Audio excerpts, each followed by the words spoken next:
ஒரு புனித மாதத்தின் கடைசியில் ஒரு சந்தோஷமான நாளை எதிர்பார்த்தவர்களாக இந்த இடத்திலே ஒன்று சேர்ந்திருக்கின்றோம். இன்ஷா அல்லாஹ் நாளை முஸ்லிம்களுக்கு சந்தோஷம் அளிக்கக்கூடிய அல்லாஹ்வுடைய தூதர் முஸ்லிம்களுக்கென்று சிறப்பாக காட்டிய ஒரு நாளை நாம் எதிர்பார்த்து கொண்டிருக்கக்கூடிய இந்த சந்தர்ப்பத்திலே இந்த பெருநாட்களை நாம் எப்படி இஸ்லாமிய கண்ணோட்டத்தில் பார்க்க வேண்டும் என்ற அடிப்படையில் ஒரு சில தேவையான உபதேசங்களை இந்த இடத்திலே உங்களுக்கு நினைவுபடுத்துவது பொருத்தமாக இருக்கும் என்று நினைக்கின்றேன். நம்ம எல்லோருக்கும் தெரியும், இந்த உலகத்திலே எந்த மக்களை எடுத்துக்கொண்டாலும் எந்த மதத்தை நாம் பார்த்தாலும் எல்லோருக்கும் என்று சில பெருநாட்களை சில கொண்டாட்டங்களை வைத்திருக்கிறார்கள். அந்த கொண்டாட்டங்களுக்கு சில காரணங்களை வைத்து அந்த கொண்டாட்டங்களை கொண்டாடி கொண்டிருக்கிறார்கள். ஒரு சாரார் மத ரீதியான கொண்டாட்டங்கள், நாட்டு ரீதியான கொண்டாட்டங்கள், சில செயல் ரீதியான கொண்டாட்டங்கள் என்று இந்த உலகத்திலே ஒவ்வொரு மாதமும் பல கொண்டாட்டங்கள் நாம் பார்த்து கொண்டிருக்கின்றோம். ஆனால் இந்த கொண்டாட்டங்களையும் இஸ்லாமியருடைய இந்த பெருநாள் கொண்டாட்டங்களையும் நாம் ஒற்று பார்த்தால் நாம் அதை பல வேறுபாடுகளை கண்டுகொள்ளக்கூடியதாக இருக்கின்றது. என்று உதாரணமாக சில நாடுகளில் சுதந்திர தினம் என்று கொண்டாடுவார்கள். பிப்ரவரி 4 நமது நாட்டிலே கொண்டாடப்படும். அதுபோன்று இன்னும் சில நாடுகளிலே கொண்டாடப்படும். ஏன், நாங்கள் இன்னும் ஒரு பிரிட்டிஷிலே இருந்து நாங்கள் சுதந்திரம் அடைந்த இந்த நாள் என்று சொல்லி இந்த நாளை கொண்டாடுகின்றார்கள். அதுபோன்று நேஷனல் டே என்று சொல்லி சில நாடுகள் சில கொண்டாட்டங்களை அமைத்து வைத்திருக்கிறார்கள். அறுவடை செய்து முடிந்ததற்கு பின்னாடி அதை கொண்டாடும் விதமாக தைப்பொங்கல் என்ற பெயரிலே கொண்டாட்டங்களை கொண்டாடுவதை பார்க்கின்றோம். அதுபோன்று தீபாவளி, வெசாக் என்ற பல கொண்டாட்டங்கள் நமது நாடுகளிலே பார்க்கின்றோம். அன்புள்ள சகோதரர்களே, இந்த கொண்டாட்டங்களையும் இஸ்லாமியருடைய இந்த நோன்பு பெருநாள், ஹஜ்ஜு பெருநாள், இந்த 2 கொண்டாட்டங்களையும் நாம் எடுத்து பார்த்தால் பல வித்தியாசங்களையும் நாம் இது கண்டுகொள்ள முடியும். முதலாவது, இஸ்லாமியருடைய கொண்டாட்டத்தை பொறுத்தவரையில் அதனுடைய மூலம், அதனுடைய சோர்ஸ் அல்லாவும் மனிதனும் சம்பந்தப்படுவான். முதலாவது விடயம். இரண்டாவது விடயம், அவனுக்கு அந்த கொண்டாட்டத்தோடு சில செயற்பாடு, அந்த செயற்பாடுகளை நாம் பார்த்தால் ஒரு இபாதத்தோடு இந்த கொண்டாட்டம் சேர்ந்து இருக்கும். அது போன்றுதான் இந்த கொண்டாட்டத்துக்கு ஒரு அடையாளமாக அதனுடைய நோக்கம் என்ன என்பதை அது தெளிவுபடுத்தி இருக்கும். இது போன்றுதான் மிக முக்கியமாக எந்த ஒரு வணக்கத்தை எடுத்தாலும், எந்த ஒன்றை எடுத்தாலும் இந்த இஸ்லாத்துடைய சிறப்பு என்னன்னு கேட்டால் வீணான களியாட்டங்கள் இருக்காது, ஆடம்பரங்கள் இருக்காது, வீண் விரயங்கள் இருக்காது, தன்னை வருத்தக்கூடிய ஒன்றுக்குமே உதவாத தங்களை வருத்தக்கூடிய எதுவுமே இருக்காது. அந்த கொண்டாட்டங்களில் அல்லாவை தொழுகின்ற, அல்லாவை நினைவுபடுத்துகின்ற, அல்லாவை புகழ் பாடுகின்ற இந்த செயற்பாடுகள் தான் இந்த கொண்டாட்டத்தோடு இருக்கும். நம்முடைய கொண்டாட்டங்களில் தொழுவோம், திக்ர் செய்வோம், அது போன்று தக்பீர் சொல்லுவோம், அல்லாஹ்வை அதிகமாக புகழ்வோம். இப்படி நமது பெருநாளை எடுத்துக்கொண்டால் இந்த பெருநாள் என்பது வெறுமனே ஒரு கொண்டாட்டமாக இருக்காது. அதனுடைய கொண்டாட்டம் என்று சொன்னால் அது அனைவருக்கும் பிரயோசனம் அளிக்கக்கூடிய ஒன்றாக இருக்கும் என்பதை நாம் எல்லோரும் புரிந்து கொள்ள வேண்டும். அன்புள்ள சகோதரர்களே, இந்த அடிப்படையான விடயத்தை பெருநாளை கொண்டாட இருக்கின்ற நாம் அனைவரும் புரிந்து கொள்ள வேண்டும். ஒவ்வொரு வருடமும் நோன்பு பெருநாள் வருகின்றது, புது ஆடை எடுக்கின்றோம், பல இடங்களுக்கு சுற்றுலா செல்கின்றோம், பல உணவுகளை சாப்பிடுகின்றோம், சந்தோஷமாக அந்த நாளை கழிக்கின்றோம். அடுத்த ஹஜ்ஜு பெருநாள் வருகின்றது, இதே போன்று இந்த நாளை நாம் கழித்து விட்டு செல்கின்றோம். அன்புள்ள சகோதரர்களே, ஆனால் இந்த கொண்டாட்டம் என்றால் என்ன என்பதை நாம் புரிந்து கொள்ள வேண்டும். இதற்காக இஸ்லாம் நமக்கு இந்த கொண்டாட்டத்தை தந்திருக்கின்றது.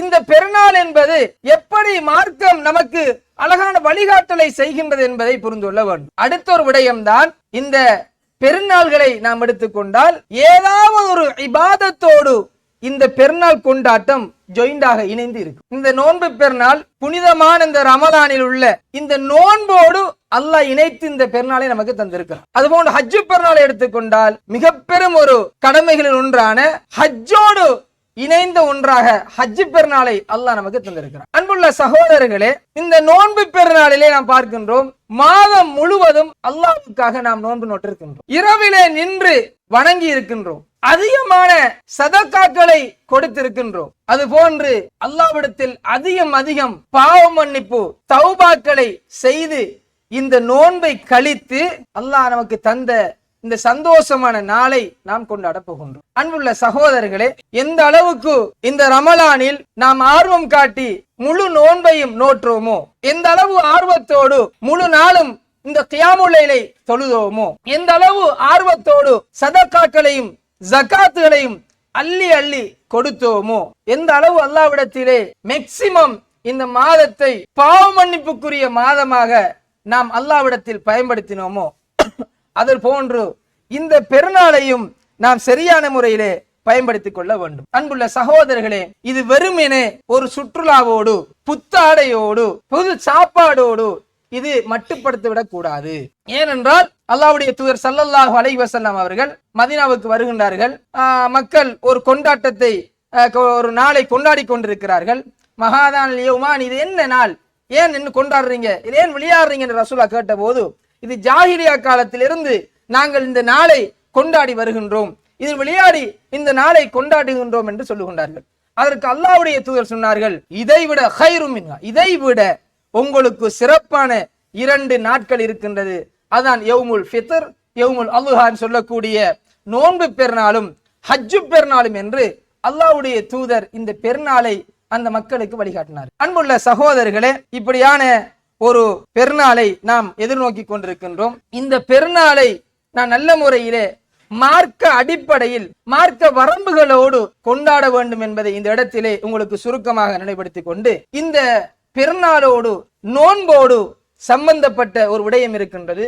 அல்லாஹ்வுடைய மிக பெரும் அருள் என்ன தெரியுமா? அல்லாஹ் நமக்கு கொடுக்கின்ற மிக பெரும் அருள், இந்த இஸ்லாம் நமக்கு வழிகாட்டுகின்ற விடயங்களிலும் மிகப்பெரிய ஒரு நியமத் என்ன தெரியுமா? நாம் செய்யக்கூடிய எந்த அமலும் வீணாகி விடக்கூடாது என்பதில் கவனமாக இருக்கும். சுபஹானல்லாஹ். மனிதன் பலகீனமானவன், எவ்வளவு சொன்னாலும் அவனிடத்தில் பலகீனம் இருக்கும். அந்த பலகீனமானவன் கஷ்டப்பட்டு அல்லாஹ்வுக்காக நன்மையை எதிர்பார்த்து செய்யக்கூடிய அவனுடைய எந்த அமலும் வீணாகி விடக்கூடாது என்பதில் மார்க்கம் கடுமையாக இருக்கும். சுபஹானல்லாஹ். கவனமாக இருக்கு. அதற்காகத்தான் இன்றைக்கு தொழுது விட்டு முன்பின் சுன்னத்து தொழுகையில ஏன் தொழுகிறோம்? இஸ்லாம் எதற்காக சொல்லுது? ஒருடைய கடமையான தொழுகையில அந்த மறுமையில எடுத்து பார்க்கும் போது அந்த கடமையான தொழுகையில் அவனுடைய ஃபர்லான தொழுகையில் ஏதாவது குறைபாடுகள் இருந்தால் அவனுடைய முன்பின் சுன்னத்துகளை போட்டு பேலன்ஸ் பண்ணி அந்த நன்மையை அல்லாஹ் நமக்கு கொடுத்துருவான். சுபஹானல்லாஹ். இதுதான் இஸ்லாம். இது மிக பெரும் அருள் நமக்கு அல்லாஹ் தந்திருக்கிறது. அது போன்ற ஒன்றுதான் இந்த ரமலான் முழுவதும் நம்ம நோன்பு நோட்டிருக்கிறோம். இந்த நோன்பு நோட்பதற்கு முன்னாடி நம்ம எல்லாருக்கும் சொல்ற விடயம் என்ன? வெறுமனே தாகித்திருப்பதும் பசித்திருப்பதும் நோன்பல்ல. பாவமான காரியத்தை விட்டு தன்னுடைய நாவையும் தன்னுடைய மர்ம உறுப்புகளையும் அனைத்தையும் பாதுகாத்து அல்லாஹ்வுக்காக இருப்பதுதான் நோன்பு. அதில் தான் பிரயோசனம் இருக்கிறது சொல்லி பேசுகின்றோம். எவ்வளவு பேசினாலும் மனிதன் என்ற அடிப்படையில், மனிதன் பலவீனமான என்ற அடிப்படையில் இந்த முழுமையான நோன்பில் ஏதாவது குறைகள் நமக்கு ஏற்பட்டிருக்கலாம். அந்த நோன்பு வீணாகிற மாதிரி செயலில் நாம் ஈடுபட்டிருக்கலாம். இந்த குறையை நிவர்த்தி செய்வதற்காக அல்லாஹ்வுடைய தூதருடைய வழிகாட்டல் தான் ஜகாத்துல் ஃபித்ரை கொடுக்க சொன்னார். நபி அவர்கள் சொல்லுகின்ற போது இந்த ஜகாத்துல் ஃபித்ரை பொறுத்தவரையிலும் துஹ்ரத்தன் லிஸ்ஸாயிமி மினல் லக்வி வர்ரஃப் துஅமத்தல் லில் மசாஜ். ஜகாத்துல் ஃபித்ர் என்பது நீங்கள் நோன்போடு விட்ட குறைகளை நிவர்த்தி செய்வதற்காகவும் மிஸ்கீன்களுக்கு உணவாகவும் உங்களுக்கு கடமையாக்கி இருக்கிறான். அன்புள்ள சகோதரர்களே, ஒரு வெறுமனே ஒரு பெருநாளை நாம் கொண்டாடாமல் அந்த பெருநாளை கொண்டாடுகின்ற விடயத்தில் இஸ்லாம் எவ்வளவுக்கு விடயங்களை கொண்டு வந்து நம்மளோட இணைக்கின்ற என்பதை யோசிச்சு பாருங்க. இப்ப நோன்பை பிடித்து விட்டோம், பெருநாளை கொண்டாட இருக்கின்றோம். பெருநாள் கொண்டாடுவதற்கு முன்னாடி நீங்கள் ஒரு காரியத்தை செய்ய வேண்டும். அதுதான் ஜகாத்துல் ஃபித்ர்ங்கிற ஒரு சதக்காவை நீங்கள் கொடுக்க வேண்டும் சொல்லுகின்றது.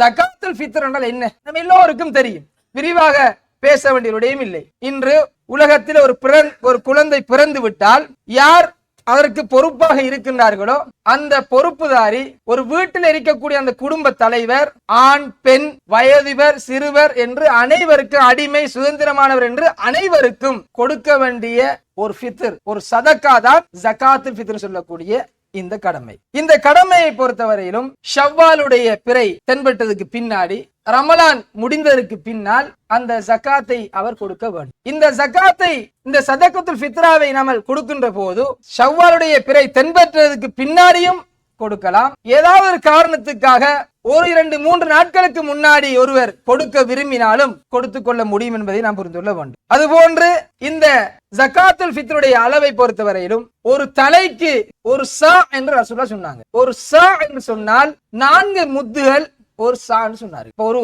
குழந்தையாக இருந்தாலும் ஒரு பெரியவராக முதியவராக இருந்தாலும் அவருக்கு உரிய ஒரு அளவு 4 அல்லுகள். ஒரு சாதாரணமான 2 கைகளை சேர்த்து அல்ற 4 அள்ளுகள் ஒருவருடைய அந்த சதகத்துல் ஃபித்ரா, அந்த ஜகாத்துல் ஃபித்ர். இப்படி நம்முடைய கணக்கிலே பார்த்தால் சுமாராக 2,400 கிராம்ல இருந்து 3 கிலோ வரைக்கும் அறிஞர்களுக்கு மத்தியிலே கருத்து வேறுபாடு இருக்கின்றது. நமக்கு ஏற்றமான ஒரு பொருத்தமான ஒரு அளவை நம்ம செஞ்சிடணும். ஒரு தலைக்கு என்று கணக்கு பார்த்து கொடுக்க வேண்டும். நபி அவர்கள் சொன்ன விடயம்தான் இந்த ஜகாத்துல் ஃபித்ரை நாம் கொடுக்கின்ற போது நபியுடைய காலத்திலே தானியமாக இருந்த அந்த கோதுமை, அது போன்று பேரித்தம்பழம், பாலடை கட்டிகளை அவர்கள் கொடுத்தார்கள். இந்த விடயத்திலும் அறிஞர்களுக்கு மத்தியிலே கருத்து வேறுபாடு இருக்கின்றது. அதை பணமாக கொடுக்கலாமா, பொருளாக கொடுக்கலாம் என்கின்ற விடயம் அது ஒரு புறம் இருக்க, நாம் ஏற்றமாக ஒரு நமக்கு கடமையான அந்த ஜகாத்துல் ஃபித்ரை கொடுப்பதாக இருந்தால், வீட்டிலே 4 பேர் இருந்தால் அந்த 4 பேருக்குரிய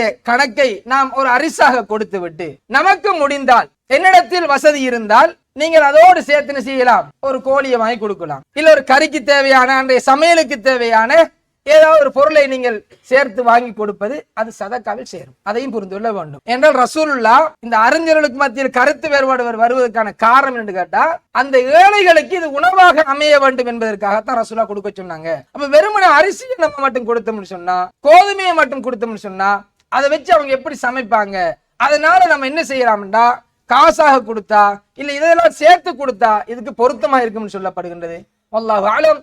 நாம் அறிந்த வரையில் நாம் என்ன செய்யலாம், நமக்கு ஏற்றமான அரிசியை கொடுத்து விட்டு நாம் அது கூட தேவையான பொருட்கள் என்னால் முடியுமாக இருந்தால் கூடுதலாக கொடுப்பது அவங்களுக்கு சதக்காவாக அமையும் என்பதையும் நாம் புரிந்து கொள்ள வேண்டும். அடுத்ததாக அன்புள்ள சகோதரர்களே, இந்த ஜகாத்துல் ஃபித்ரை நாம் கொடுக்கின்ற போது கூட்டாக சேர்ந்து கொடுக்கலாம்னு சொன்னால் அதுவும் கொடுக்க முடியும். நம்ம எல்லோருக்கும் தெரியும், ஒரு முறை அபூ ஹுரைரா ரலியல்லாஹு அவர்கள் என்ன செய்றாங்க, ஒரு பொருளை ஒரு திருடன் வந்து திருடுகின்றான். அவனை பிடித்த போது அந்த ஆயத்துல் குர்சியை ஓதி கொடுத்த சம்பவம் நமக்கு தெரியுமே.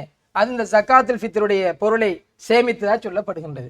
அந்த அடிப்படையிலே ஒரு குழு ஒன்று நியமித்து அந்த குழுக்கள் உங்களுக்குரிய இந்த ஜகாத்துல் ஃபித்ரை வாங்கி அவர்கள் இதற்கு பொருத்தமான ஏழைகள் யார் என்பதை தேடி கொடுக்க முடியுமாக இருந்தால் அதையும் கொடுத்து கொள்ள முடியும் என்பதையும் இந்த இடத்திலே சுருக்கமாக நினைவுபடுத்திக் கொள்கின்றோம். அன்புள்ள சகோதரர்களே, இப்படி இந்த ஜகாத்துல் ஃபித்ர் என்பது நமது ரமலானோடு நோன்போடு சம்பந்தப்பட்ட ஒரு விடயம் என்பதால் இந்த விடயத்தை நாம் கவனம் செலுத்த வேண்டும். இந்த ஜகாத்துல் ஃபித்ர் அனைவருக்கும் கடமையான ஒன்று. இது பணக்காரன் ஏழை என்று வித்தியாசம் இல்லாமல் ஒருவர் தன்னுடைய சாப்பாட்டுக்கு தேவைக்கு மேல் அவரிடத்திலே உணவு இருந்தால் கட்டாயமாக அவர்கள் இந்த ஜகாத்துல் ஃபித்ரை கொடுத்துக் கொள்ள வேண்டும் என்பதையும் இந்த இடத்திலே சுருக்கமாக ஞாபகப்படுத்துகிறோம். அடுத்த ஒரு விடயம்தான், இந்த ஜகாத்துல் ஃபித்ரை கொடுத்ததுக்கு பின்னாடி நம் அனைவரும் பெருநாள் தினத்தை கொண்டாட போகின்றோம். பெருநாள் தினத்தை பொறுத்தவரையிலும் அல்லாஹ்வுடைய தூதர் ஸல்லல்லாஹு அலைஹி வஸல்லம் அவர்கள் கான ரசூலுல்லாஹி ஸல்லல்லாஹு அலைஹி வஸல்லம் யஹ்ருஜு யௌமல் ஃபித்ரி வல் அத்ஹா இலல் முஸல்லா ஃபஅவ்வலு ஷைஇன் யப்தஉ பிஹி ஸலாஹ். நபி அவர்கள் நோன்பு பெருநாளிலும் ஹஜ்ஜு பெருநாளிலும் முஸல்லா எனும் இடத்துக்கு சென்று அங்கே பெருநாளை தொழுவார்கள். நபி அவர்கள் 2 பெருநாள்களிலும் தொழுகையை கொண்டு அந்த பெருநாளை ஆரம்பிப்பார்கள். முதலாவது பெருநாள் என்றால், பெருநாள் கொண்டாட்டம் என்றால் நமக்கு முதலாவது விடயம் அந்த தொழுகையை தொழுது கொள்ள வேண்டும். இன்னைக்கு சில பேருக்கு பெருநாள் தொழுகை இல்லாம இருக்கிறாங்க. எல்லா உடுப்பையும் மாயிட்டு வந்து வச்சுட்டு அழகா தூங்கி எழுமினா எல்லாரும் தொழுவிட்டு வந்துருவாங்க வீட்டுல. அதுக்கு பிறகுதான் அவர் என்ன செய்வாரு, பெருநாளை கொண்டாட ஆரம்பிப்பாரு. அங்க நோன்பும் இல்ல, கடைசியில ஜகாத்துல் ஃபித்ரும் இல்ல, தொழுகையும் இல்ல.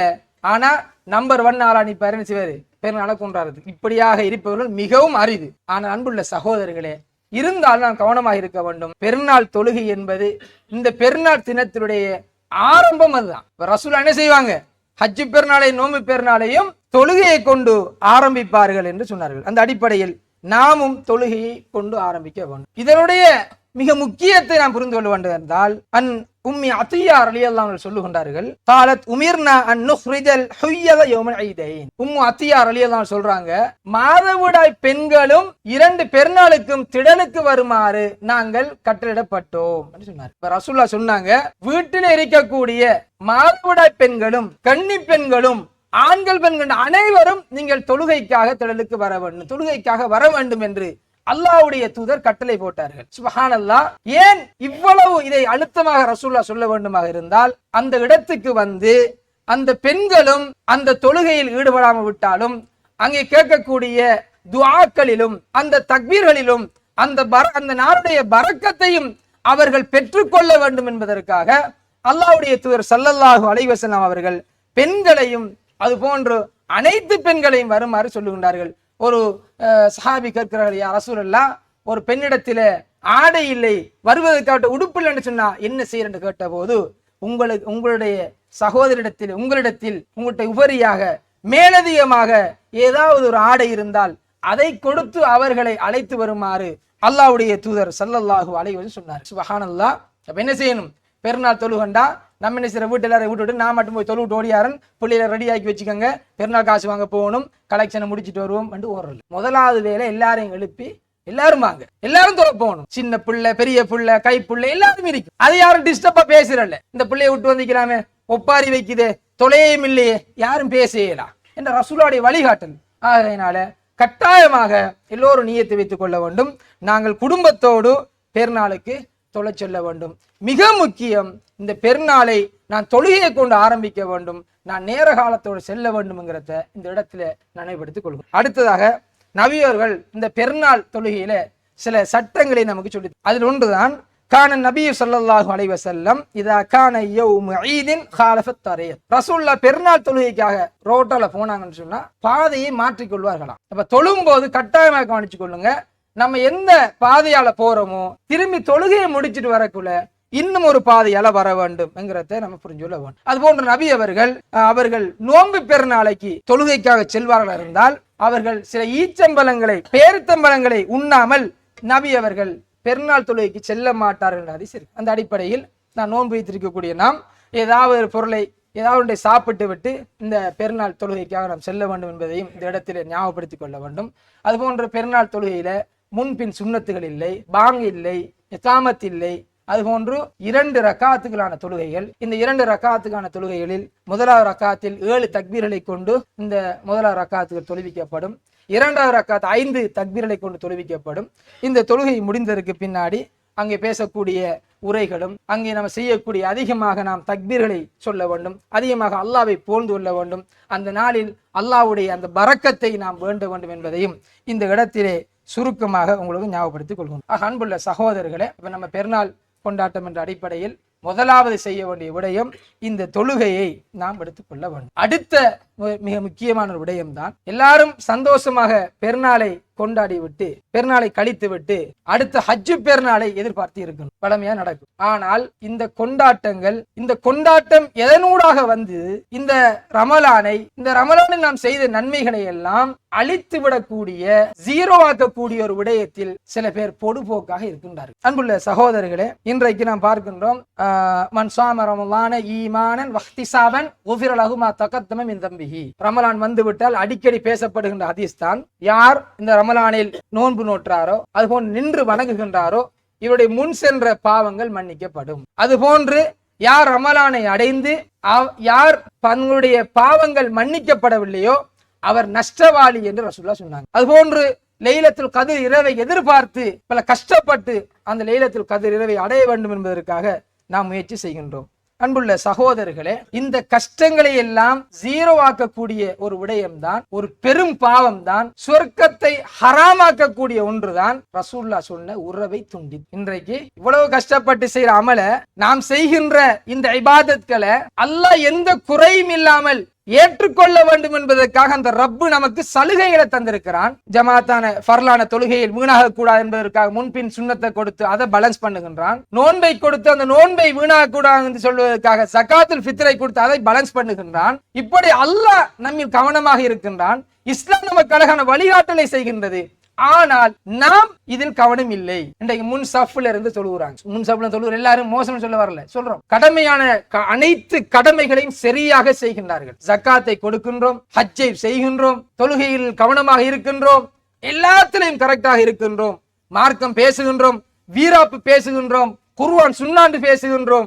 ஆனால் எல்லா அமலையும் கொண்டு வந்து அப்படியே ஜீரோவாக்கி நரகத்தில தள்ளக்கூடிய அல்லாஹ்வுடைய தூதர் தெளிவாக சொன்ன ஹராம், அவருக்கு சொர்க்கம் ஹராம் என்று சொன்ன உறவை துண்டித்தல் விடயத்தில் கவனம் இல்லாமல் இருக்கணும். அன்புள்ள சகோதரர்கள், அல்லாஹ் குர்ஆனில் சொல்லுகின்றான், இன் தஜ்தனிபு கபாயிர மா துன்ஹவுன அன்ஹு நுகஃபிர் அன்கும் ஸய்யிஆத்திக்கும் வ நுத்ஹிலுக்கும் முத்ஹலன் கரீமா. நீங்கள் தடுக்கப்பட்ட பெரும் பாவங்களை விட்டும் நீங்கள் தவிர்ந்து கொண்டு விட்டால் அல்லாஹ் உங்களுடைய பாவங்களை எல்லாம் மன்னித்து உங்களை ஒரு நல்ல ஒரு மிகப்பெரிய ஒரு இடத்திலே உங்களை வைப்பான். சுப்ஹான். உறவை முறித்தல்ங்கிற என்ன பெரும்பாவம். அல்லாஹ்வுடைய தூதர் சொன்னார்கள், லா யதுகுலுல் ஜன்னத் காத்தி'. உறவை துண்டிக்கிறவன் சுவர்க்கம் செல்ல மாட்டான். யார் சொன்னது?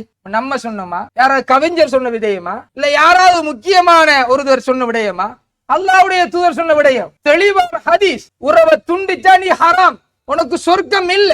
விடிய விடிய தொழுகிறோம். இன்னைக்கு நோன்பை மட்டும் எடுத்துக் கொள்வோம். இந்த நோன்பை இவ்வளவு கஷ்டப்பட்டாலும் கொஞ்சம் வயசான சொல்லுவோம், சிரமமா இருந்த நோம்பை விட்டு பிடிக்கலாம். நான் பிடிப்பேன், நான் மௌத்தார வரைக்கும் பிடிக்கணும் என்று உறுதியா பிடிக்கிறோம். தொழுக ஒரு நாள் தவற விடாமல் கியாமுல் லைலே தொழுகின்றோம். அல்லாஹ்விடத்தில் தௌபா கேட்டு கண்ணீர் வடித்து அழுதோம். எல்லாம் செஞ்சுட்டு பெருநாளையும் சந்தோஷமா கொண்டாடிட்டு அங்க மருத்துவ போன மரணித்ததுக்கு பின்னாடி அல்லாஹ்வுடைய அந்த மஹ்ஷரிலே நம்மை எழுப்பி அல்லாஹ் நம்மிடத்திலே நீ நோன்போடும் சதக்காக்களோடும் ஜகாத்துகளோடும் பல தொழுகைகளோடும் பல கியாமுல் லைல் தொழுகைகளோடும் அல்லாஹ்விடத்தில் வந்திருக்கின்றயா?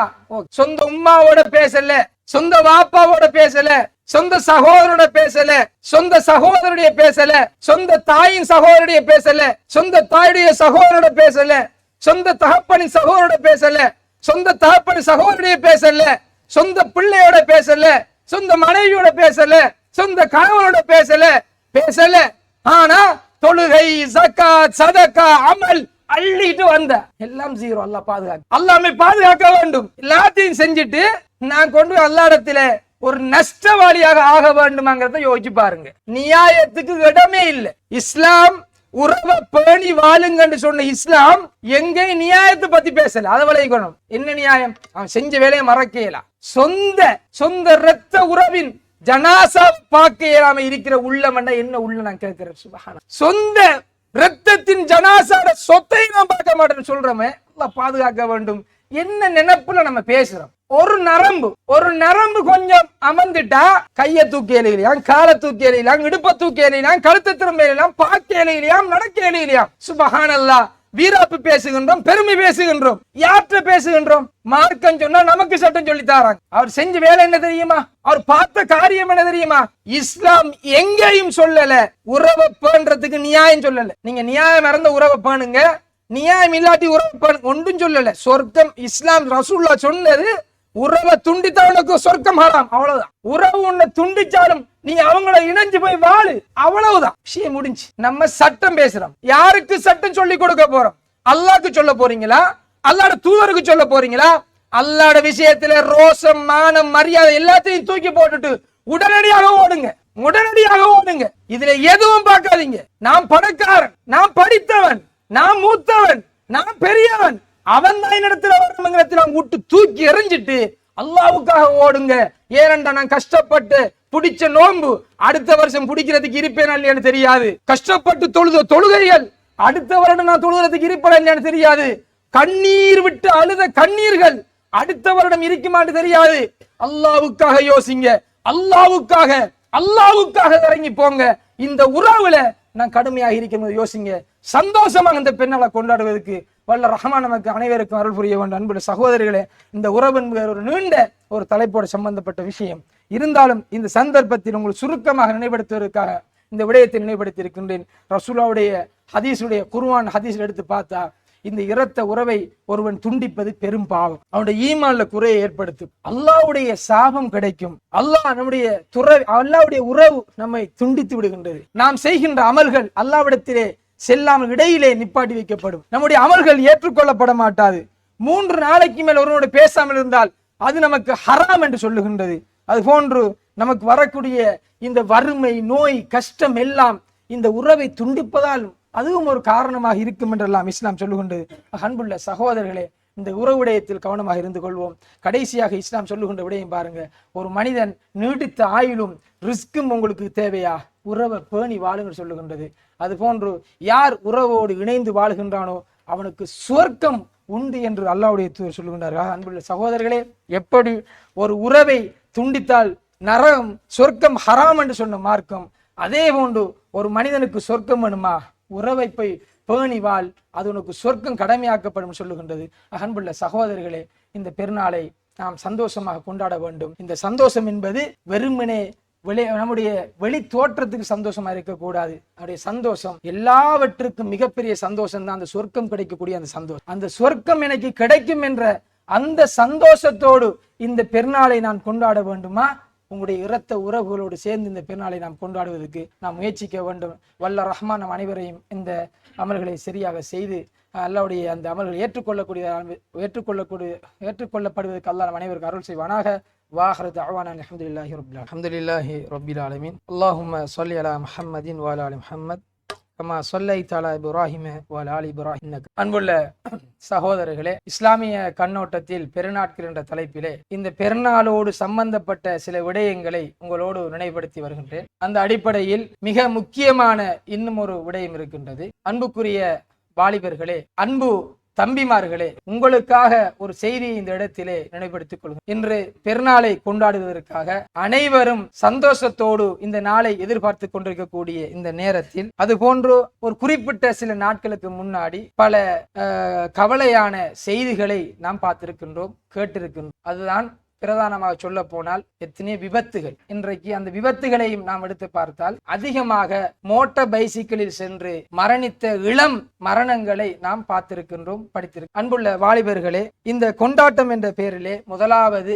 மார்க்கத்துக்கு முரணான எந்த காரியத்திலும் ஈடுபட்டு விடாதீர்கள். பட்டாசு கொளுத்துதல், பாடல்கள், கூத்து, கும்மாளம், இப்படி வீணான ஒரு நாகரிகமற்ற நம்முடைய மார்க்கத்துக்கு முரணான எந்த அனாச்சாரமான காரியங்களிலும் நீங்கள் ஈடுபட்டு விடாதீர்கள். இரண்டாவது, நீங்கள் உங்களுடைய விபத்துகளிலிருந்து நீங்களும் பாதுகாப்பு பெற்று மற்றவர்களையும் பாதுகாத்துக் கொள்ளும். நம்ம ஸ்பீடா சென்று ஒரு விபத்துக்குள்ளாகி நம்ம அடிச்சுட்டு மவுத்தாயினா நம்மளோட போய்த்திரும். ஆனா உங்களுடைய வேகம், விவேகம் இல்லாத வேகம் இன்னும் ஒருவருடைய உயிரை பறித்தால் அதனுடைய நிலை என்ன என்பதை யோசிச்சு பாருங்க. சில அறிஞருடைய கருத்து, ஓவர் ஸ்பீடா சென்று ஒருவர் மரணித்தால் அது சூசைட், அது தற்கொலையாக பார்க்கப்படுகின்றதா சில அறிஞர்கள் சொல்லுகின்றார்கள். அல்லாஹ் பாதுகாக்க வேண்டும். தற்கொலை என்றால் நிரந்தர நரகம். நம்ம போய் அடிச்சு மௌத்தாயினா ஒரு சைட் இருக்க, நம்முடைய வேகம் சும்மா ரோட்டால் நின்ற ஒரு பிள்ளையுடைய தகப்பனை, ஒரு குடும்ப தலைவனை, அந்த குடும்பத்துக்காக கஷ்டப்பட்டு உழைக்கக்கூடிய ஒருவனை தாக்கி அவர் மரணித்தால் அந்த குடும்பத்துடைய நிலை என்ன என்பதை நாம் யோசிக்க வேண்டும். அன்புள்ள வாலிபர்களே, இளைஞர்களே, நம்ம எவ்வளவுதான் பேசினாலும் சில மாற்றங்கள் வருதில்லை என்று கேட்டா உண்மையில ஒரு நியாயம் இருக்கு. என்ன தெரியுமா? யாரு பள்ளிக்கு நேரத்தோட பள்ளிக்கு வந்து இந்த உரைகளை கேட்கிறாங்களோ அல்ஹம்துலில்லாஹ் பெரும்பான்மையான இளைஞர்கள் இதில் ஈடுபடுறல. அதான் பிரச்சனை. நம்ம யோசிக்கிறோம், நம்ம இடத்துல பேசிட்டு ஒரு குறிப்பிட்ட வட்டத்துல பேசிட்டு இருக்கிறோம். நான் நினைப்பேன் இந்த உலகத்துக்கு ஒரு மெசேஜை கொடுத்திருக்கேன் நான் நினைச்சிருப்பேன். ஆனா இந்த செய்தி யாருக்கு போக வேண்டுமோ அவர்களுக்கு சரியா போய் சேர்றல. சில பிள்ளைகள் நிதானமே இல்லாம போதையோடு ஓடுறாங்க. எவ்வளவு சொன்னால் அல்லாஹ் பாதுகாக்க வேண்டும். முதலாவது பொறுப்பு நம்ம இதை பற்றி யோசிக்கணும். இளைஞர்கள் நான் இதில் கவனமா இருக்க வேண்டும். குறைஞ்சது ஹெல்மெட் நம்ம பைக்ல போகாதீங்க. 2 பேருக்கு மேல பைக்ல போகாதீங்க. ஒரு அவசரம் நம்ம தவிர்க்க முடியாது. நம்ம எல்லாம் பேசினாலும் நான் கூட பேசக்கூட பயம் வந்துடும். நம்ம தொழுகிறதுக்கு ஹெல்மெட் இல்லாம வந்தா மௌலை பேசின ஹெல்மெட் சொல்லிடுவாங்க. இது ஒரு பலகீனம். நம்ம சொல்ல வாரம் மேக்சிமம் நம்ம ஹெல்மெட் இல்லாம வெளியே போகக்கூடாது. 2 பேருக்கு மேல நம்ம பைக்ல போகக்கூடாது. ஒரு ஜனாசா வீடாம, ஒரு அவசரம், ஒரு எமர்ஜென்சி ஆமாண்டா நீங்க 4 பேருக்கு ஏறிட்டு போங்க, பிரச்சனை இல்லை. ஸ்பீட் இன்றைக்கு அழகான ரோடெல்லாம் போட்டுட்டு இன்றைக்கு ஹம்பிங் அடிச்சு வச்சிருக்கீங்க. வாகனத்துக்கு நமக்கு நிம்மதியா போகல. இல்லை என்ன பிரச்சனை கேட்டா இவங்களோட பிரச்சனையால ரோட்டை போட்டு மோசமாக்கி ரோட்டை கொத்தி வச்சிருக்குது, ஹம்பிங் போட்டு வச்சு. காரணம் என்ன? ரோட்ல 80, சும்மா ரோட்ல 100, 120, 3 பேர் 2 பேர் ஒன்றா சேர்ந்துட்டு ஓடுறாங்க. அல்லாஹ் பாதுகாக்க வேண்டும். இந்த வீதி ஒழுங்குகளை நாம் கடைபிடிக்க வேண்டும். எவ்வளவுதான் பேசினாலும் இன்றைக்கு மெயின் ரோட்ல பாக்குறோம், அது அவருக்கு ஒரு கலஸ். ஹெல்மெட் இல்லாமல ஸ்பீடா வண்டி அப்படி விட்டு அப்படியே கிறுக்கி எடுத்து அவர் கலஸ். அல்லாஹ் பாதுகாக்க. எல்லா கலசும் காட்டாக்கல என்ன நடந்துன்னு பார்த்து நான் நினைக்கிறோம். உசுர் இல்ல, கை இல்ல, கால் இல்ல. அந்த தகப்பன் அந்த தாய் படுற பாடு என்ன யோசிக்கிற இல்லையா? இதை பத்தி சிந்தனையே இல்லையா? இல்ல சிந்தனை வருது இல்லையா? இவ்வளவு பேசியும் நாங்க அடங்க மாட்டோம், எங்களை யாரும் அடக்கிறான் என்ன பெருமையோடு இருக்கிறோம். அல்லாஹ் பாதுகாக்க வேண்டும். அன்புள்ள இளைஞர்களே, இந்த விடயத்தில் கவனமாக நடந்து கொள்ளுங்க.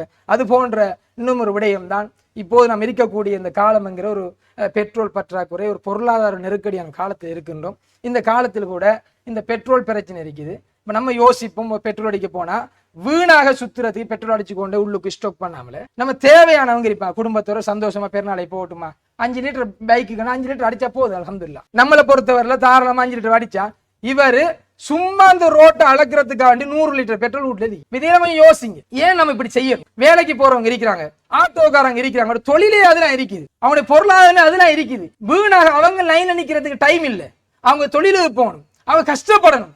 இது சும்மா ஒன்றுமே இல்லை, வேலை வெட்டி இல்லாம நின்று லைன்ல நின்று அடிச்சு இன்றைக்கு 5 லிட்டர் அடிச்சு, இன்றைக்கு உள்ள ஒரு கேம் ஒன்று விட்டு 10 லிட்டர் அடிச்சு எடுத்தாச்சு. வீட்டு 50 லிட்டர் இருக்கு. பெருநாளைக்கு அக்கரப்பத்தில் ஆரம்பிச்சா இன்றைக்கு ஜப்னா வரைக்கும் போறதுடைய பெட்ரோல் மட்டும் இருக்குது. 3 மாசத்துக்கு பெட்ரோல் மட்டும் அடிச்சு வச்சுக்கிறோம். ஏன் இதெல்லாம் யோசிங்க. ஒவ்வொரு லிட்டர் நமக்கு போதுமான லிட்டர் அடிச்சு அதை இப்போ சரியான முறையில் பயன்படுத்திக் கொள்ளுங்க. அது போல பெரியவர்கள் கூட நாம் கூட என்ன செய்ய ஒரு பயணங்கள் போவதாக இருந்தால் ஒரு வீட்டில் 4 வாகனம் இருக்கும்னு சொன்னால் மேக்சிமம் ஒரு 3 வாகனத்துக்குள்ள நம்ம எல்லாரும் ஜாயிண்ட் ஆகி போகலாமாங்கிறத யோசிங்க. இப்படி இந்த பொருளாதார பெட்ரோல் பற்றாக்குறை இருக்கக்கூடிய இந்த காலத்தில் இந்த விடயங்களையும் கவனத்தில் கொண்டு அடுத்ததாக மிக முக்கியமான விஷயம் இந்த வீதி ஒழுங்குகளை பேணி வாழுங்க. ஏன்னா இஸ்லாம் எல்லாத்துக்கும் வழிகாட்டுது. இந்த பெருநாளில் வந்தாலும் சும்மா ரோட்ல இறைச்சி வாங்குறதுக்கு நடுவில் காரை போட்டு இறைச்சி வாங்கி நிற்கிறார். யோசிக்கிற இல்லையா? உங்களோட காரை கொண்டு ஒருத்தர் பார்க் பண்ணி போட்டு இறைச்சி வாங்குங்க, மரக்கறி வாங்குங்க, ஷோட்டிஷா வாங்க, என்னத்தையும் வாங்குங்க. நிப்பாட்டி வச்சு ஷோட்டிஷ் வாங்குறாரு. ஒரு வீடியோ உண்டு சுத்தி தெரியும் தானே, ஒரு பைக்ல ஒருத்தர் வாராரு, க்ரோஸ்ல வாராரு, அவர் ஹெல்மெட்டால் அடிக்கிறாரு, அவர் அரெஸ்ட் பண்ணணும்னு சொல்லி ஒரு வீடியோ உண்டு சோசியல் மீடியா சுத்தி தெரியுது. என்ன கேட்டா இன்றைக்கு அநியாயமா நடக்கிற நம்ம நியாயம் கேட்க போனோம் ஏச்சுவாங்க, பேச ஏழாம இருக்குது. இப்ப நம்ம முஸ்லிம்கள் நான் பாதையில போன எனக்கு ஒழுங்கு இருக்குது, எனக்கு இஸ்லாம் அந்த ஒழுங்கை கற்று தந்திருக்கின்றது. அன்புள்ள சகோதரர்களே, அந்த ஒழுங்குகளை எல்லாம் உங்களுக்கு விரிவாக சொல்ல தேவை. அது வாகன ஒழுங்காக இருக்கலாம், பார்க்கிங்ல போய் வண்டியில பார்க் பண்ணுவோம், செருப்பு வைக்கிறதுக்கு குறைஞ்ச சொல்லிட்டு செருப்பு வைக்கிற ரெக்கு அடிச்சு பல 1000 கொடுத்து ரெக்கு அடிச்சு வச்சிருக்கு. ரெக்கு சும்மா இருக்குது, செருப்பெல்லாம் ரோட்ல அங்கே இருக்கு குறைஞ்ச சொல்லப்போம். இந்த விஷயங்களை கொஞ்சம் கவனத்தில் எடுத்து இந்த ஒழுங்குகளையும் சரியாக பேணி அல்லாஹ்வுடைய இந்த மார்க்கத்தை முழுமையாக பின்பற்றி அல்லாஹ்வுடைய சொர்க்கத்தை அடைவதற்கு நாம் அனைவரும் முயற்சி செய்வோமாக. நாம் நோற்ற நோன்புகளை அல்லாஹ் ஏற்றுக்கொண்டு இந்த பெருநாளை சந்தோஷமாக கொண்டாடி இந்த நன்மைகளை நமக்கு முழுமையாக தருவதற்கு அல்லாஹ் அருள் புரிவானாக. வாஹ்ரு தஅவானா அனில் ஹம்துலில்லாஹி ரப்பில் ஆலமீன்.